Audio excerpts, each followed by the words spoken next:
Hello students and welcome to economics with Dabral sir. हम आज macroeconomics का next topic करने वाले हैं, नेक्स्ट चैप्टर जो कि फॉरेन एक्सचेंज रेट। और फॉरेन एक्सचेंज रेट में एक बहुत छोटी सी वीडियो मैंने डाली भी थी कि फॉरेन एक्सचेंज रेट होता क्या है और types of foreign exchange rate. तो फॉरेन एक्सचेंज रेट बेसिकली क्या है? एक ऐसा रेट जिसपे एक करेंसी दूसरी करेंसी के साथ एक्सचेंज की जा सकती है। It is that rate of exchange at which one currency can be exchange to another currency. और फॉरेन एक्सचेंज का मतलब होता था विदेशी करेंसीज जितनी भी होती हैं, जैसे कि डॉलर हमारे लिए विदेशी करेंसी है, फॉरेन एक्सचेंज की तरह यूज की जाती है। हमारे पास तीन टाइप्स के फॉरेन एक्सचेंज रेट थे। FER फॉरेन एक्सचेंज रेट हमारे पास तीन टाइप के थे। First one is fixed exchange rate system, fixed exchange rate system.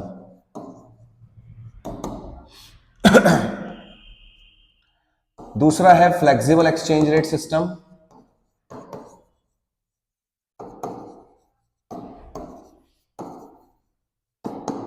And तीसरा आता है manage floating exchange rate, managed floating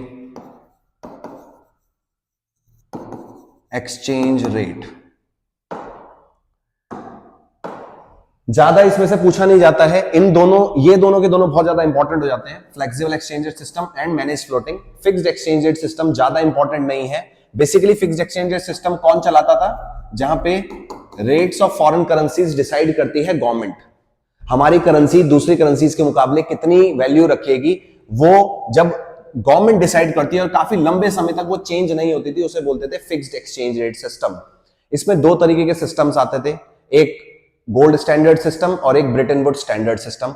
और गोल्ड स्टैंडर्ड सिस्टम में हम करेंसी को in terms of gold measure करते थे, और ब्रिटेन वुड सिस्टम में गोल्ड को हटा करके ब्रिटेन वुड कमेटी जो कि यूएस में बनी थी, और ब्रिटेन वुड कमेटी में क्या हुआ, उन्होंने यूएस करेंसी को एज इंटरनेशनल करेंसी घोषित कराया, और एज वेल एज आज के समय पे जितनी भी करेंसीज होती है in terms of US dollar ही मापी जाती है।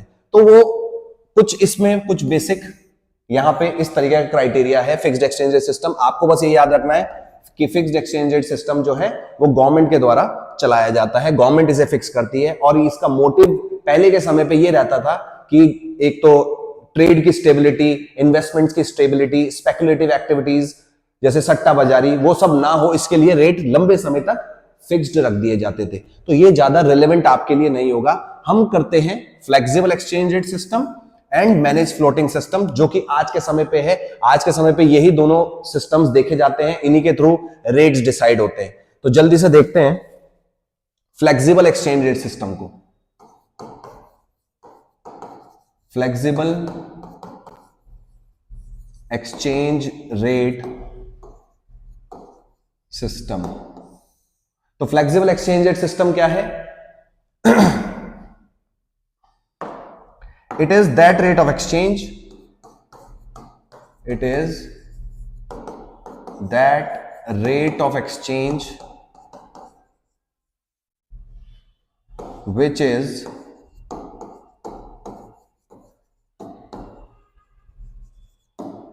determined by the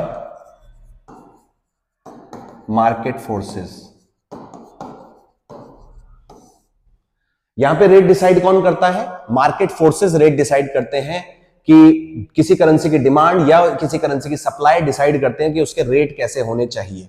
आज के समय पे इसी के थ्रू हमारे एक्सचेंज रेट्स को डिटरमाइन किया जाता है। एक एग्जांपल मैं आपको दिखा देता हूं। Let's say there are different foreign exchange rates, quantity supplied of foreign exchange and quantity demanded of foreign exchange. Let's say हम एक एग्जांपल ले लेते हैं डॉलर का, कि हम डॉलर के रेट निकाल रहे हैं। डॉलर के रेट, डिफरेंट रेट्स यहां दे रखे हैं, जैसे कि 70 रुपीज, 80 रुपीज एंड 90 रुपीज। आपको पता है ये फॉरेन करेंसी के रेट है। रेट को आप प्राइस से डिनोट कर सकते हैं। मान लेते हैं ये डॉलर के प्राइसेस हैं। अब प्राइस के साथ डॉलर की सप्लाई और डॉलर की डिमांड में कैसा असर पड़ेगा? तो कमोडिटी के साथ आपको पता है law of demand and law of supply, कि अगर डॉलर के रेट बढ़ रहे हैं तो उसकी सप्लाई बढ़ेगी। जिसके पास भी डॉलर होंगे वो ज्यादा डॉलर की सप्लाई करना चाहेगा। तो हायर रेट्स पे सप्लाई भी बढ़ती है। Let's say 1, 2 and 3। जब 70 रुपए डॉलर के रेट थे तो $1 कोई सप्लाई करना चाहता था, 80 हुए तो 2, 90 हुए तो 3। डिमांड के साथ क्या होगा, हम लोग कम खरीदना चाहेंगे बढ़ते हुए डॉलर को। तो 70 रुपए का जब तक डॉलर था हम $3 खरीद रहे थे, 80 का हुआ तो अब हमने उसकी डिमांड कम कर दी, और 90 का हुआ तो और डिमांड कम कर दी। अब जहां पे डिमांड फॉर डॉलर और सप्लाई ऑफ डॉलर इक्वल हो जाएगा, उसी रेट को तो मार्केट में रेट तय किया जाएगा, इसी को तो बोलेंगे इक्विलिब्रियम रेट या पार रेट ऑफ एक्सचेंज भी जिसे बोलते हैं। जहां पे demand for dollar is equals to supply of dollar, that rate is called par rate या इक्विलिब्रियम रेट। ठीक है ना। अब आते हैं, इसी को ग्राफिकली अगर हम देखेंगे तो कुछ इस तरीके से आप बना पाओगे। y axis, x axis, x axis, y axis में हम दिखा रहे हैं फॉरेन एक्सचेंज रेट, मतलब प्राइस ऑफ डॉलर बेसिकली, और यहां दिखा रहे हैं कि कितने डॉलर बेचे खरीदे जाएंगे, quantities of dollar to be supplied and demand. Foreign exchange rate and demand का रिलेशन अगर आप देखोगे तो नेगेटिव रिलेशन है, which is why demand curve for dollar is downward sloping and supply curve of dollar is upward sloping. ये रहा supply curve. अब जिस रेट पे डिमांड और सप्लाई बराबर हो रहे हैं, इसी रेट पे हमारा इक्विलिब्रियम निकल करके आता है।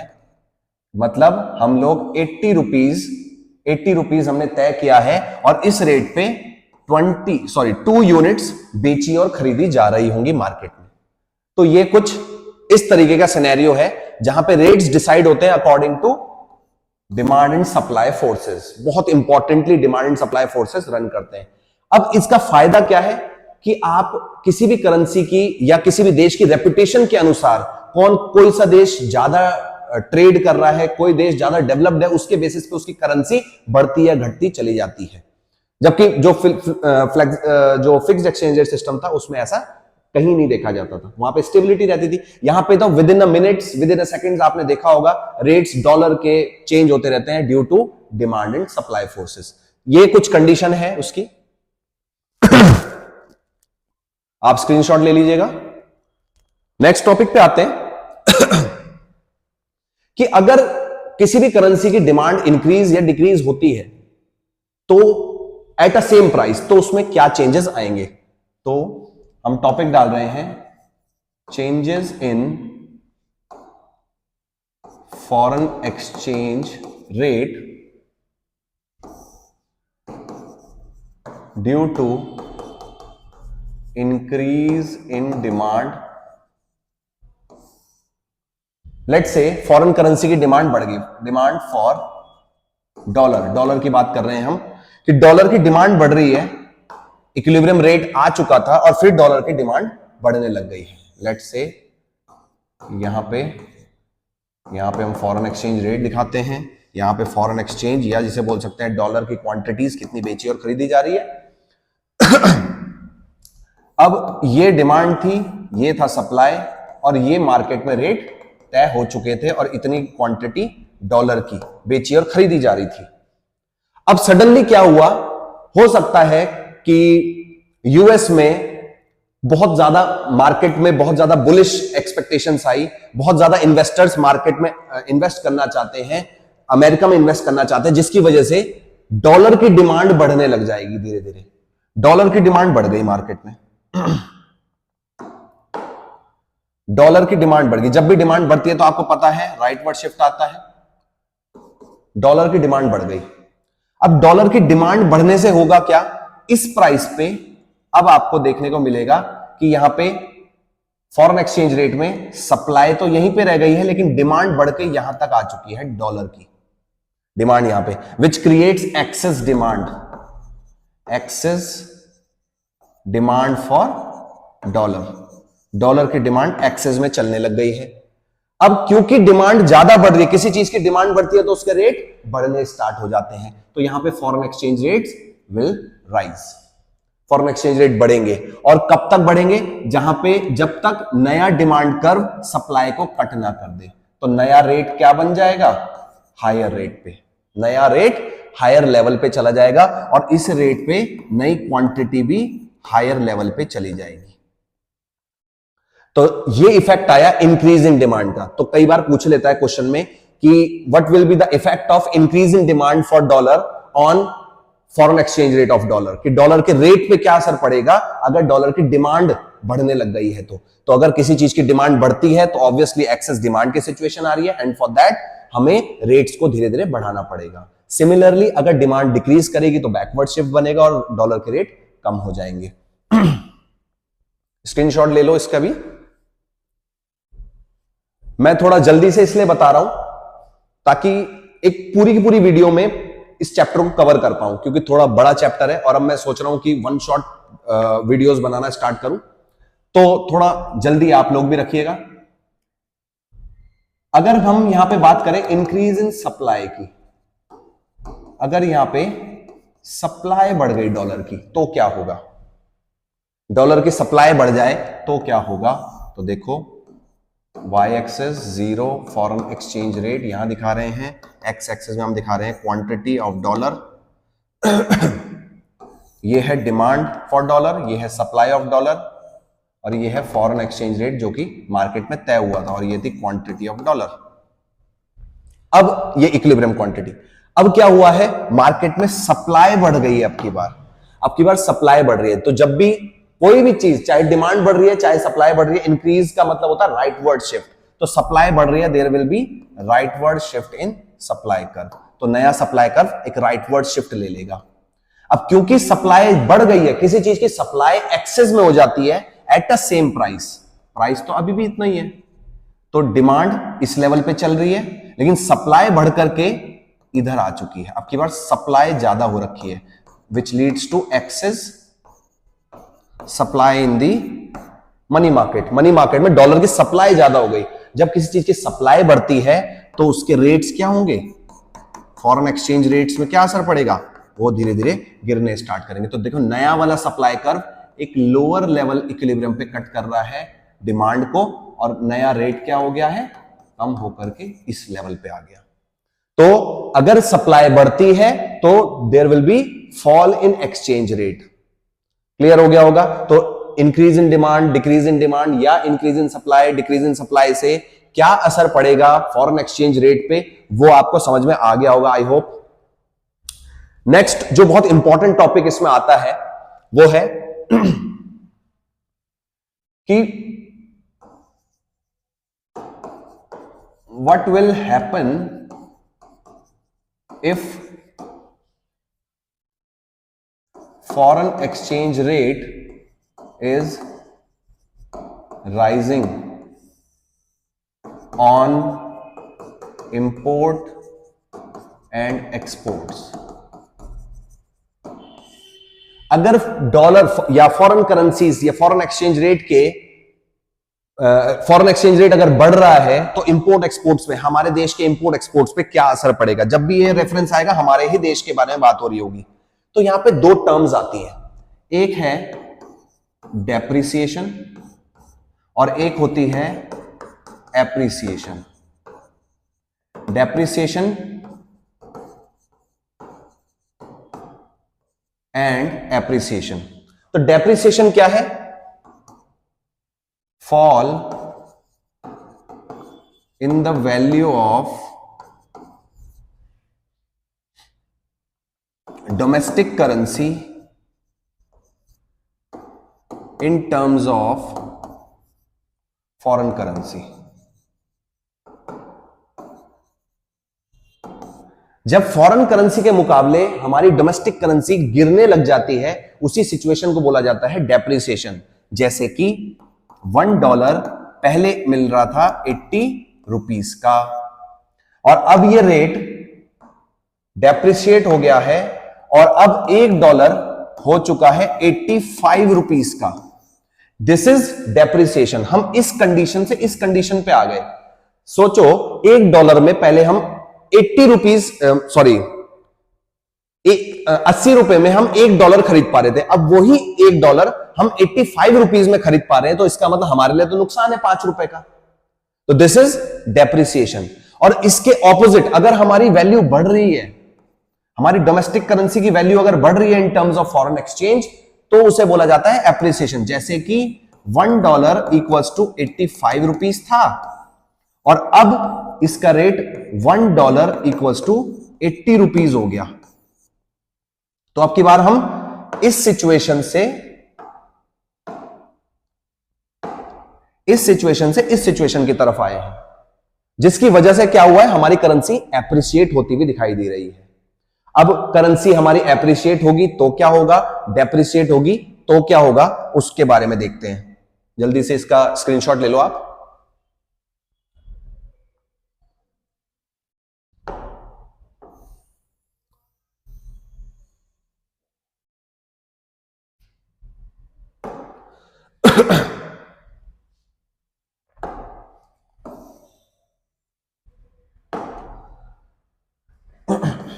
अब अगर हमारी करेंसी लेट से फॉरेन एक्सचेंज रेट्स, जैसे यहां पे एग्जांपल था, फॉरेन एक्सचेंज रेट बढ़ रहे हैं, मतलब हमारी करेंसी डेप्रिशिएट हो रही होगी। फॉरेन करेंसी का मतलब, फॉरेन एक्सचेंज रेट का मतलब क्या बताया था मैंने आपको, फॉरेन करेंसीज के प्राइस, डॉलर महंगा हो रहा है। आप ये बोल सकते हैं सीधा सीधा, फॉरेन एक्सचेंज रेट बढ़ने का मतलब विदेशी करेंसी महंगी हो रही है।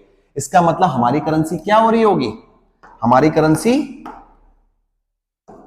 डेप्रिशिएट हो रही होगी। डेप्रिसिएशन ऑफ डोमेस्टिक करेंसी, हमारी करेंसी धीरे धीरे डेप्रिशिएट हो रही होगी। डेप्रिसिएशन की वजह से हमारी करेंसी डेप्रिशिएट हो रही, जिसकी वजह से क्या असर पड़ेगा हमारी इकोनॉमी में।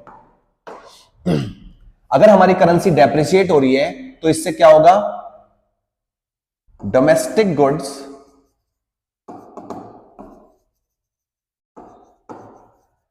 Will become cheaper for foreigners. हमारे देश का सामान विदेशियों के लिए क्या हो जाएगा, सस्ता हो जाएगा।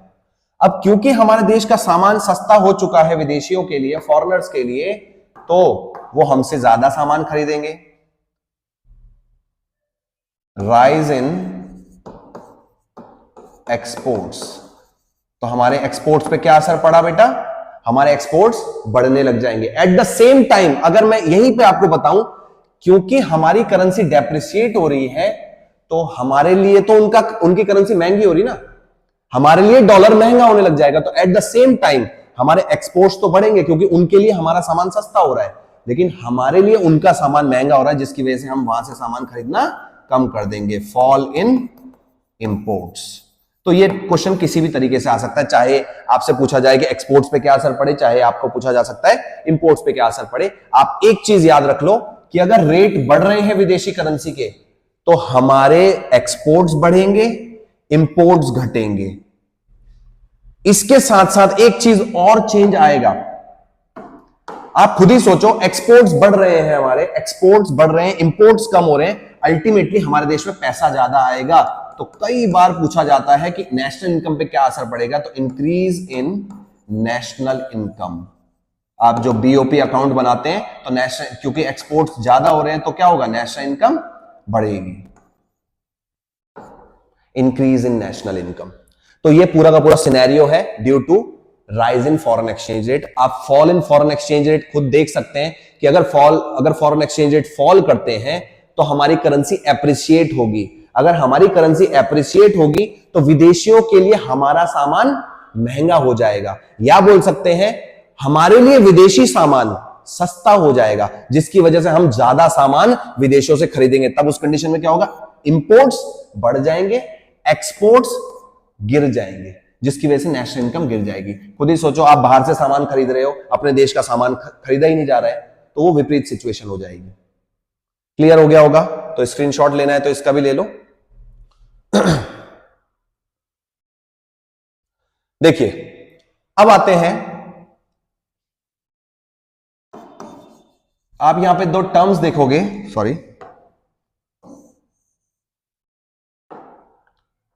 एक टर्म आती है डीवैल्यूएशन और एक टर्म आती है revaluation. Devaluation and revaluation of currencies. क्या मतलब है इसका? डीवैल्यूएशन का मतलब भी करेंसियां गिरना ही है, fall in domestic currency in terms of foreign currency, foreign currency के मुकाबले जैसे डेप्रिसिएशन था, डिवैल्यूएशन भी वही है, लेकिन डिवैल्यूएशन करता कौन है? Bye the government. डिवैल्यूएशन कौन करता है? By devaluation is done by the government. Under कौन से में? चलो वो बाद में बता देता हूं। रिवैल्यूएशन का मतलब क्या होगा फिर? Rise in the value of domestic currency in terms of foreign currency bye the government. ठीक है, तो सेम एप्रिसिएशन डेप्रिसिएशन ही है, बस अंतर क्या है?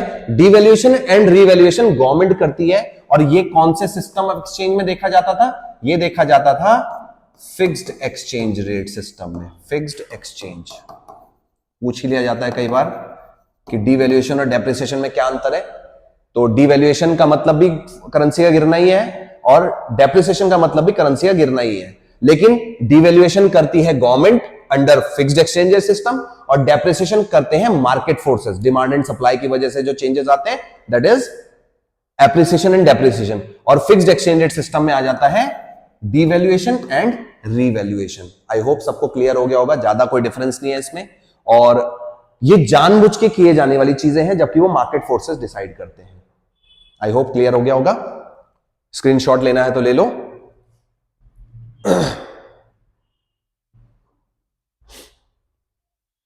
इसके बाद आता है बेटा, इसके बाद हमारे पास एक टर्म आती है managed floating. Managed floating exchange rate.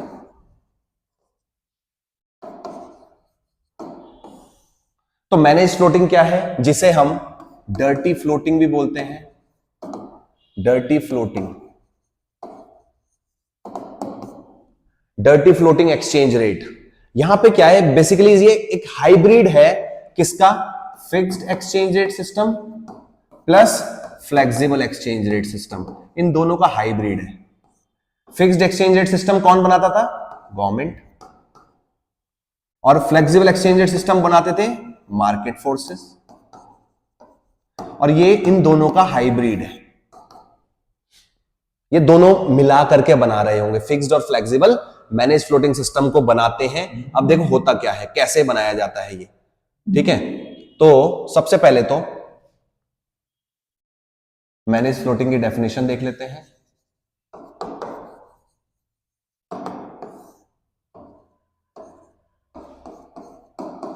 It is the rate of exchange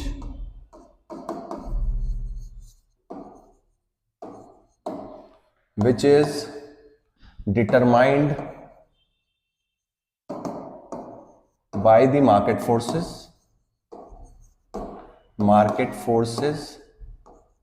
but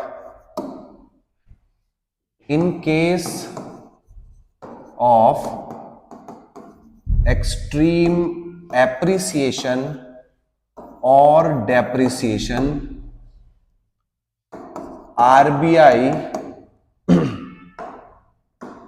RBI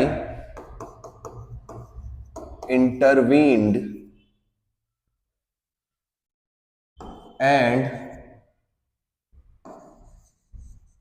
manipulate the rate through foreign exchange reserves। देखो बेटा, manage floating exchange rate system क्या है? जहां पे रेट्स डिसाइड कौन करता है? मार्केट फोर्सेस ही रेट डिसाइड करते हैं। लेकिन अगर रेट तय रेंज से ज्यादा हो जाए, लेट से सरकार ने बोला हुआ था $1 80 से 85 के बीच में ही रहना चाहिए, ये रेट सरकार ने डिसाइड कर रखी है, ये रेंज बाउंडेशन डिसाइड कर रखी है। $1 must be greater than 80 and lesser than 85। ठीक है, ये स्टेबल कंडीशन है एज पर दी आरबीआई।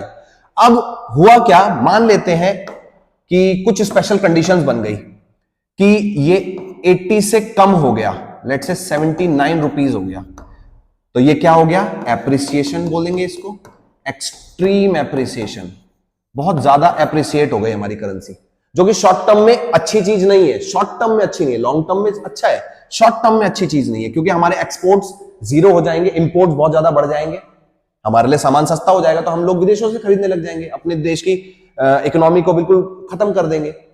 ऐसे ही उल्टा अगर यहां पे 87 रुपीज हो जाए तो ये होगा extreme depreciation, which is again not a good thing for the economy, क्योंकि हमारे देश में अगर बहुत ज्यादा करेंसी गिर जाएगी तो हमारे सारे सामान को बहुत इजीली जो फॉरेन कंट्रीज होंगी वो खरीद पाएंगे, हमारे एक्सपोर्ट बहुत ज्यादा बर्डन में आ जाएंगे, एक्सेस डिमांड क्रिएट हो जाएगी इकोनॉमी में, एज वेल एज हम लोग विदेशों से सामान ही नहीं खरीद पाएंगे। इसका मतलब हमारा बर्डन भी, डोमेस्टिक इकोनॉमी का बर्डन भी अपने ही देश के प्रोड्यूसर्स पे आ जाएगा और विदेशी बर्डन भी आ जाएगा। तो दोनों ही कंडीशंस अनफेवरेबल सिचुएशंस हैं, जिसकी वजह से हम इनको टैकल करते हैं, आरबीआई टैकल करता है थ्रू मैनिपुलेशन इन foreign exchange rate. Foreign exchange rate को मैनिपुलेट करके आरबीआई क्या करता है, इनको डिसाइड करता है, इसको वापस रेंज में लेकर के आता है। अब कैसे लेकर के आता है वो भी जरा देख लो। तो let's say there is appreciation of, extreme appreciation of domestic currency, हमारी करेंसी बहुत ज्यादा एप्रिसिएट हो गई है, तो आरबीआई क्या करेगा, आरबीआई, सबको पता है आरबीआई के पास कस्टडी होती है सारी की सारी फॉरेन करेंसीज की, आपने बैंकिंग वाले चैप्टर में पढ़ा होगा, RBI is the custodian of foreign exchange, जितनी भी फॉरेन करेंसीज होती हैं वो आरबीआई के पास है, तो आरबीआई के पास उसके रिजर्व्स पड़े हैं। अब रिजर्व्स को कैसे मैनिपुलेट करेगा आरबीआई, एक्सट्रीम एप्रिसिएशन के केस में आरबीआई क्या करेगा, इंक्रीज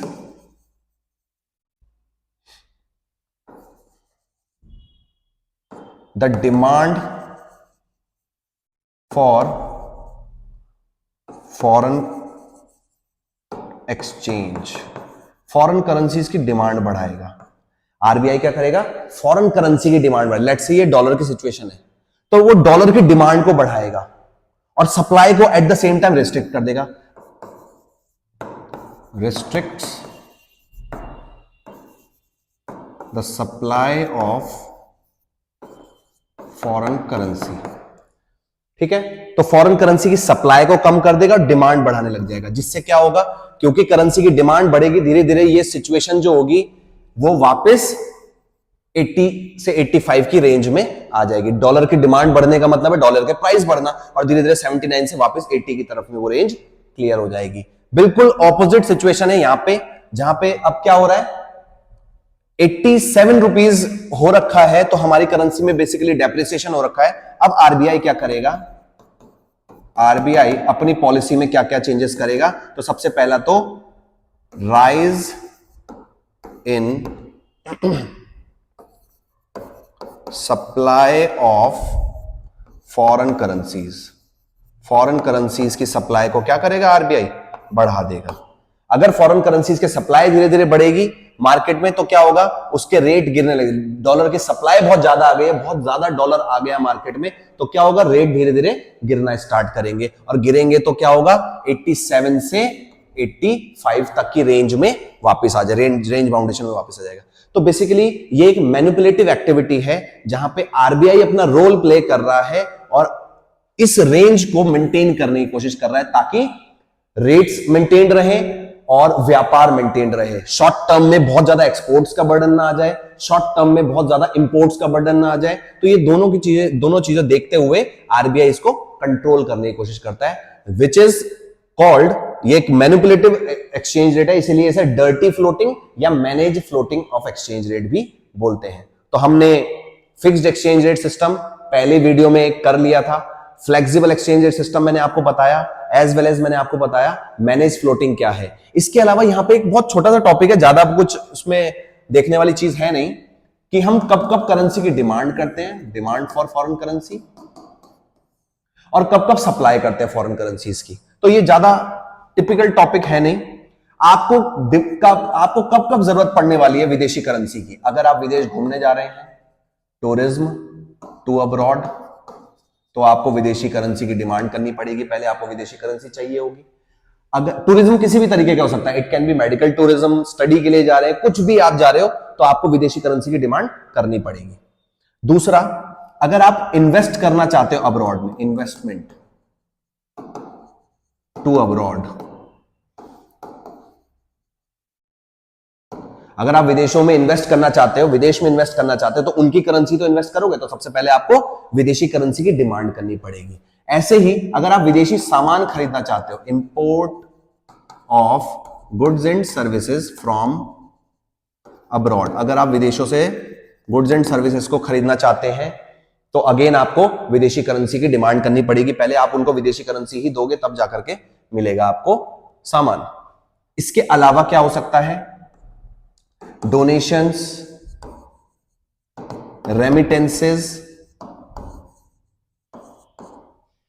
टू अब्रॉड, अगर आपको बाहर पैसा डोनेशन में देना है, रेमिटेंसेस में देना है, गिफ्ट्स, ग्रांट्स, कुछ भी देना है, यूनिलेटरल्स बेसिकली, यूनिलेटरल ट्रांसफर्स अगर आपको बाहर करने तो अगेन आपको पहले विदेशी करेंसी की डिमांड करनी पड़ेगी। तो विदेशी करेंसी तो देंगे। अगर आपका कोई लव्ड वन बाहर रहता है, किसी दूसरे कंट्री में रहता है, लेट्स से अमेरिका में रहता है, तो अगर आप उसके पास पैसा भेजोगे तो वो डॉलर के रूप में तो भेजना पड़ेगा, तो आप उस कंडीशन में भी डॉलर की ही डिमांड करोगे।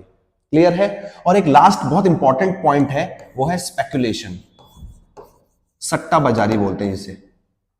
स्पेकुलेटिव एक्टिविटीज का मतलब होता है किसी चीज को स्टॉक करके उसके एप्रिसिएट होने का इंतजार करना और तब उसे बेच देना। जैसे कि जब भी हम कोई शेयर्स खरीदते हैं तो इसीलिए खरीदते हैं कि आने वाले समय में उसके रेट बढ़ेंगे, तब हम बेच देंगे। तो डॉलर्स की या फॉरेन करेंसीज की स्पेकुलेशन को भी देखा जाता है। आपने देखा होगा जैसे ही डॉलर सस्ता होता है, बहुत सारे लोग उसकी डिमांड कर रहे हैं। डिमांड क्यों कर रहे होंगे? इन सब चीजों के लिए तो कर ही रहे होंगे, प्लस ये सोच के कर रहे होंगे कि कल के दिन वापस जब रेट बढ़ेंगे तो डॉलर को बेच दूंगा। डॉलर एक कमोडिटी की तरह ही तो है हमारे लिए। तो डिमांड कब कर रहे होंगे? जब फॉरेन एक्सचेंज रेट्स गिरे हुए होंगे। अगर फॉरेन एक्सचेंज रेट गिरे हुए, इसका मतलब विदेशी करेंसी सस्ती हो रखी है, उस समय पे आप डिमांड कर लोगे उसकी। और क्यों करिए आपने इसकी demand? To make gains out of currency appreciation, कि जब करेंसी एप्रिसिएशन होगा उस समय पे मैं इससे जो है पैसा गेन कर लूंगा, कुछ कमा लूंगा। तो ये कुछ कंडीशन है डिमांड की। इसका बिल्कुल ऑपोजिट कर दोगे तो सप्लाई हो जाएगा। अगर आप टूरिज्म, विदेशी लोग अगर हमारी तरफ आ रहे हैं तो विदेशी करेंसी आएगी ना हमारी तरफ। ऐसे ही अगर विदेश से कोई इन्वेस्टमेंट हमारे देश में करना चाहता है तो सबसे पहले विदेशी करेंसीज तो आएगी हमारे पास। तो ये सारे के सारे टर्म्स बिल्कुल उल्टे, अगर हमारे देश की तरफ आ रहा होगा पैसा तो वो सप्लाई ऑफ डॉलर हो जाएगी, अगर हम लोग डिमांड कर रहे हैं तो वो डिमांड ऑफ डॉलर हो जाएगी। तो ये बहुत इजी टॉपिक है, ज्यादा इसमें कोई टिपिकल कुछ है नहीं। नेक्स्ट एक लास्ट टॉपिक आता है इस चैप्टर में, जो कि है फॉरेन एक्सचेंज मार्केट से रिलेटेड।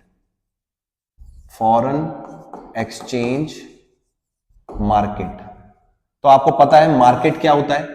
कोई भी ऐसी जगह, कोई भी ऐसा अरेंजमेंट, जगह तो नहीं है market, market is not a place, market is an arrangement. Market एक ऐसी अरेंजमेंट है जहां पे कोई भी चीज बेची या खरीदी जाती है। अब कौन सा मार्केट है? फॉरेन एक्सचेंज मार्केट, जहां पे विदेशी मुद्राएं बेची और खरीदी जा रही होंगी, उस मार्केट को फॉरेन एक्सचेंज मार्केट बोला जाता है। Market where foreign currencies are bought and sold, जहां पे विदेशी करेंसीज बेची और खरीदी जाती होंगी, उस मार्केट को हम फॉरेन एक्सचेंज मार्केट बोलते हैं। अब फॉरेन एक्सचेंज मार्केट के कुछ फंक्शंस हैं।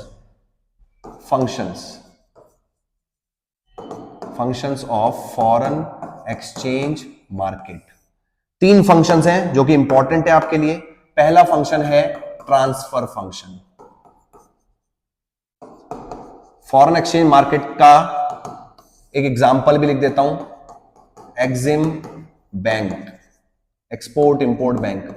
तो ये बेसिकली आपको एक्सपोर्ट इंपोर्ट करने के समय पे क्रेडिट फैसिलिटीज, ट्रांसफर की फैसिलिटीज प्रोवाइड कराता है। ठीक है, एक ऐसा मार्केट है जहां पे आप विदेशी करेंसीज को एक जगह से, एक देश से दूसरे देश ट्रांसफर कर सकते हैं।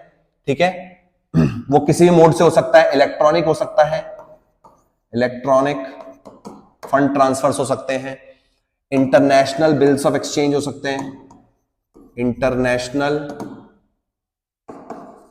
बिल्स हो सकते हैं, है ना। तो इसके थ्रू आप एक कंट्री से दूसरी कंट्री की तरफ ट्रांसफर कर सकते हैं करेंसीज को। तो सेकंड फंक्शन आता है हमारे पास क्रेडिट फंक्शन। क्रेडिट फंक्शन आपको किसी भी करेंसी के दूसरी करेंसीज की आपको क्रेडिट बेसिस पे आपको अवेलेबिलिटी चाहिए, तो इंटरनेशनल बिल्स ऑफ एक्सचेंज के बिहाफ पे आपको क्या मिल जाता है, लोन फैसिलिटीज मिल जाती हैं, लोन फॉर शॉर्ट टर्म। विदेशी करेंसीज, मान लो आपने दूसरे देशों के साथ व्यापार करा, ट्रेड करा, और आपने उस किसी दूसरे कंट्री में पेमेंट करनी है या किसी दूसरी कंट्री ने आपको पेमेंट करनी है, तो अगर क्रेडिट की अवेलेबिलिटी है तो वो भी आपको फॉरेन एक्सचेंज मार्केट प्रोवाइड करा देता है through international bills of exchange. आपको जो भी बिल उसने बना के दिया होगा, खरीदार ने जो बिल बना के दिया होगा, इंपोर्टर जो कंट्री होगी, वो वहां से बिल्स ऑफ एक्सचेंज को आप उसे कैश करा सकते हो, डिस्काउंट करा सकते हो। एंड तीसरा इंपॉर्टेंट फंक्शन है, ये काफी इंपॉर्टेंट फंक्शन है, पूछ लिया जाता है कई बार specifically, which is called hedging. Hedging function, तो हेजिंग क्या है, बेसिकली एक कॉन्ट्रैक्ट होता है। It is an agreement in which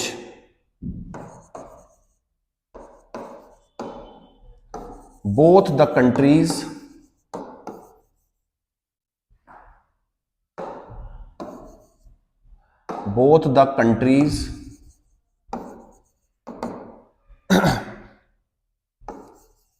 agreed upon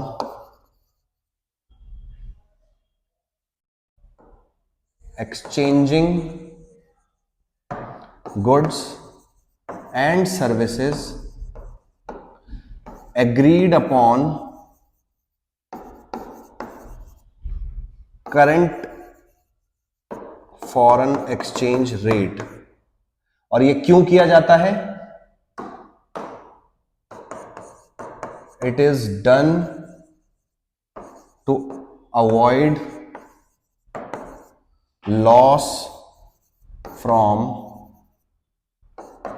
exchange rate variations. Exchange rate के जो वेरिएशंस होते हैं, देखो आप खुद ही सोच सकते हो कि आप किसी देश में कोई चीज ऑर्डर प्लेस कर रहे हो, जब आपने ऑर्डर दिया उस समय पे रेट ऑफ एक्सचेंज कुछ और था, लेट्स से $1.80 का था। अब जब सामान आपके पास आया उस समय पे $1.85 का हो गया, तो ये तो अनसर्टिनिटीज क्रिएट हो गई हैं, मार्केट में फ्लक्चुएशंस आ गए हैं, तो एक को लॉस एक को प्रॉफिट हो रहा है। अब इस कंडीशन में जिसको लॉस हो रहा होगा वो तो कहीं ना कहीं कॉन्फ्लिक्ट क्रिएट करेगा, यहां पे व्यापार में कहीं ना कहीं बिजनेस रिलेशंस क्रिएट नहीं हो पाएंगे या बिजनेस रिलेशंस डिस्टर्ब होंगे इकोनॉमीज में। इसकी वजह से क्या होता है, एक हेजिंग, एक पहले से ही प्री डिटरमाइंड कॉन्ट्रैक्ट बनाया जाता है, जिसमें क्या है, रेट्स पहले से फिक्स हो जाते हैं कि आज के समय पे रेट, आज का जो भी रेट चल रहा होगा, करंट एक्सचेंज रेट जो भी चल रहा होगा, इस रेट को हम फ्यूचर की पेमेंट में तय कर लेते हैं। अब रेट बढ़े घटे डजंट मैटर, हमने आज का जो रेट डिसाइड करा है उसी रेट पे आएगा। इससे क्या होगा, लॉसेस होने से बच जाते हैं। तो एक्सचेंज रेट वेरिएशन का मतलब है बेसिकली आपने प्राइस बुक कर लिए, $1.80 का है, उसी रेट पे सामान चाहे 2 महीने बाद आए चाहे 4 महीने बाद आए, उसी रेट पे आपके पास सामान की अवेलेबिलिटी आएगी। तो हेजिंग एक तरीके का कॉन्ट्रैक्ट है। इससे क्या होता है कि जो 2 या 2 से ज्यादा कंट्रीज हैं जो ट्रेड कर रही हैं आपस में, उनके बीच में कॉन्फ्लिक्ट्स क्रिएट नहीं होते। तो ये एक बहुत इंपॉर्टेंट फंक्शन है जो कि फॉरेन एक्सचेंज मार्केट करते हैं। तो 3 फंक्शंस आ गए। ट्रांसफर फंक्शन, एक जगह दूसरी जगह ट्रांसफर कर सकते हैं, क्रेडिट आप उधार ले सकते हैं विदेशी करेंसीज को, और हेजिंग जहां पे आप रेट फिक्स करते हैं फ्यूचर की पेमेंट करने को। तो ये 3 बहुत इंपॉर्टेंट फंक्शंस थे। और इसका एक बहुत छोटा सा लास्ट टॉपिक बचा है जो कि है स्पॉट मार्केट। Spot market